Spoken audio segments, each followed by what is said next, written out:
Okay, if you've got any other political insights, continue lecturing. These are mostly politics students, I think. Now, well, did you know that? Oh, there you are. Yeah. Okay. Now, so getting back to... What do you teach these people? Not much about rugby, no.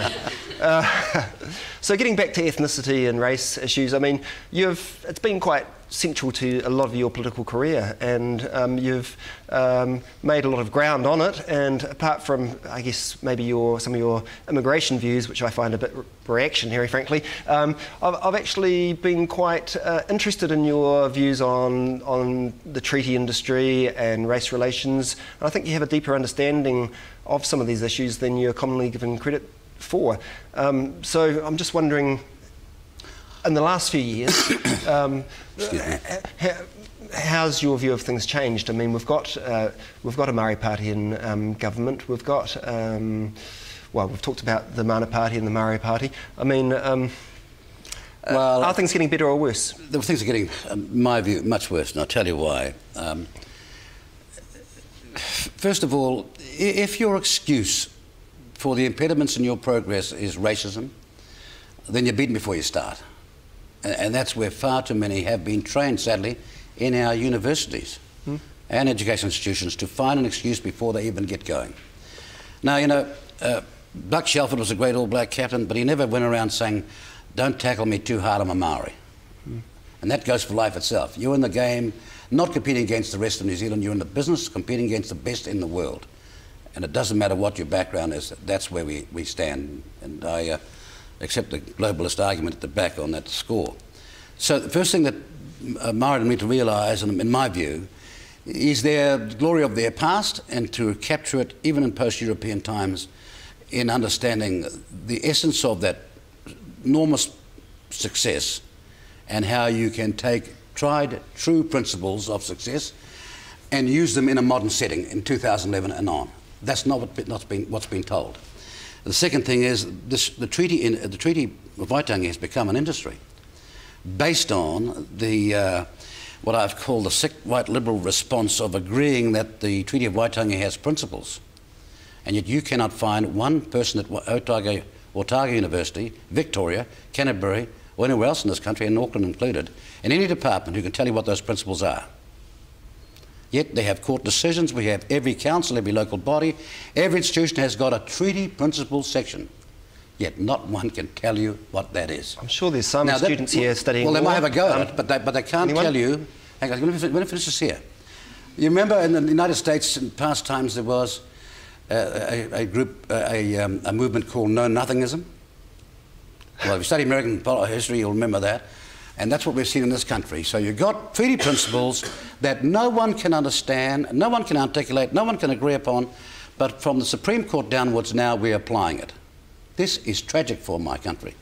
And no way can a three-clause treaty be a prototype for, or a template for future economic and social advancement of New Zealand. Now, just in case that wasn't complicated enough, between Labour and National in the last 25 years, they have decided to load up some of the highest immigration in the modern world, in our type of country, just to make things a little bit more difficult. Looks like you might have a challenge here from the audience. This is sad. Nikki Lomax. Not so much a challenge, more just that my understanding of the Republic issue is that the treaty is a massive barrier to that because of, as you say, the principles are contentious. So would that be a way to solve that? Do you support New Zealand becoming a republic? No, I know what you're saying, but the question of republic is a bit of a red herring.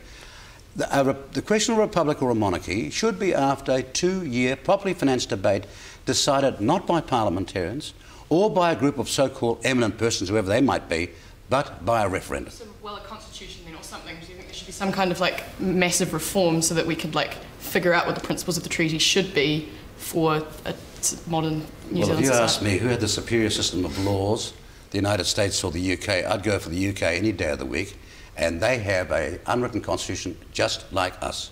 We have a constitution. What we're getting sold now, though, with this constitutional review, is a politically appointed group chosen for political reasons. So you've got half Maori, half European, and throw a Samoan in just a boot, and on you go. And their objective is to inculcate the Treaty of Waitangi and these principles that no one understands in our future constitution. This is the biggest threat this country faces in 2011, bar none, including our economy. So just let me ask you this question again. What in the 3 clauses of the Treaty of Waitangi don't people understand? Which of those 3 clauses represents principles? Let's have some academic honesty here rather than what I call sickly white liberal responses to Maori fellow travellers. Okay, now we're running out of time. We've only got about 3 or 4 minutes left, so we're just going to finish with the last few things. Joe, you better jump in. Quickly, to finish off from the Twitter feed, Mr. Peters, I've been asked to thank you for free doctors' clinics for under 5s, and also to say that a couple of people's grandmothers thought you were hot and have a bit of a crush on you. That's everything from Twitter. Okay. Well, hang on. You know, we've got a society where it's got huge family dislocation because people have to have careers and jobs and move away from home. What I'm saying to you is, who's looking after grandma and granddad? You won't be. You'll be offshore. You vote for Winston Peters and New Zealand First, you're looking after grandma for a start, and granddad. And they deserve to get to be able to live with some dignity and disgrace and not spend their final years as paupers. And I'll take it further. I mean, we can do much more for them. Our problem is not, you know, how much money we spend, but you'd think so. The fact they've cut university funding by 500,000 over the next 3 or 4 years. Politics are down 70,000. Students are paying more. Our main problem is not that we are spending too much money, although we can certainly do far better in the integrity of that expenditure. We are grossly not making enough money. Our exports per capita would be 1/5 of what the Norwegians have, 1/6 of what the Singaporeans have.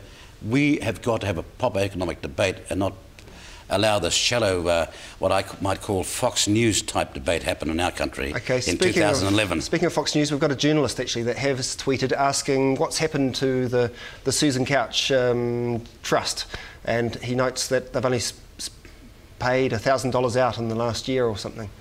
This is the trust that New Zealand First donated the Auditor General overspend money to. Okay, just can I have you a quick snapshot? Yep. The Auditor General came and said, all these parliamentarians have wrongly spent their money, party by party. Our response was, excuse me, we went to the parliamentary services and every account was pre-agreed before we even ordered the leaflets. Yep. So why are we taking responsibility? Okay. He said 158,000 is owed, and we said to him, well, number one, you can't pay it back because it is going to attract gift duty. The fact that the IRD didn't exact that shows you how perverted New Zealand politics is. But let me give the truth. We paid 158,000 to 10 charities, one of which you have suggested. Though we promised that the charities we would not disclose them publicly. Now, I know, if you ask me without confirming it, who heads the trust for that woman, who was beaten almost to her death in the Manuera RSA, and no proper political response, no, the Pamua RSA rather, and no response from the state. Let me say I'm proud of what we did to try and give her and her kid a chance into the future.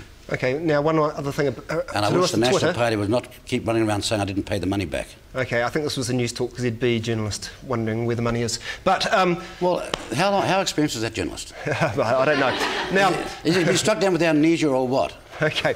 Now, the doctor's visits for children, yes. Someone was thanking you for that. My question is, would New Zealand First extend it so that it's 24 hours, 7 days a week, rather than just during the day? Well, you know, we thought when we wrote that policy, free doctor's visits for children under 6, we thought it was going to be 24/7. I could not believe that we've now got to the stage where weekends and after surgery hours, after the clinic hours, they're not getting it. So we intend to make it 24/7 right around this country. Okay, last question while we've got time.